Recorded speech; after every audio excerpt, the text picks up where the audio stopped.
Calon-calonnya ialah Calon lagu tema terbaik. Komposer Raiden Ko, lirik XO House, Amir Firdaus dan Noki Keklik.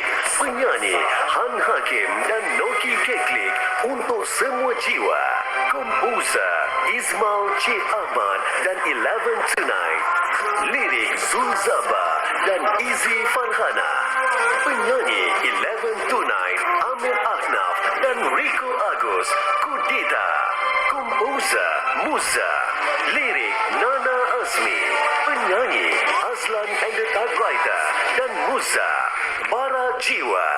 Komposer Daniel Shah. Lirik Daniel Shah dan Sen TFC.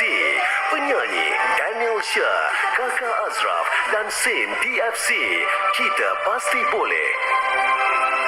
Komposer Nur Zaidi Abdul Rahman. Lirik Nur Zaidi Abdul Rahman.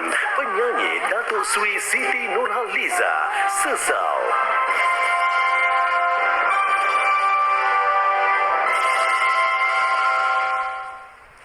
dan pemenangnya ialah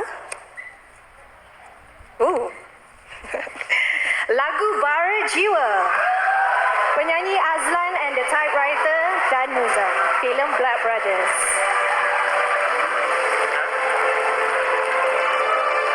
Ini merupakan kejayaan buat komposer Musa, penulis lirik Nana Azmi dengan alunan suara Azlan and the Typewriters yang mengemudi kekuatan bara jiwa sebagai lagu tema terbaik di FFM 34.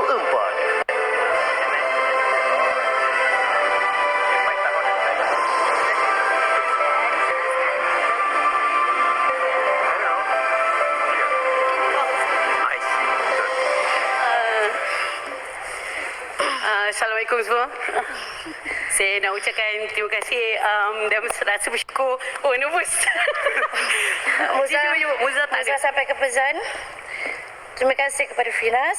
Bawan bacalah. Oh, tadi baca. Ya. Alhamdulillah Muza tidak dapat hadir hari ini sebab Muza perform.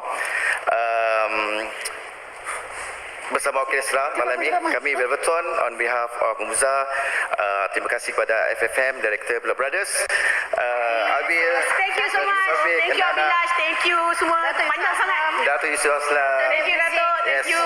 Yes, FFM. Terima kasih.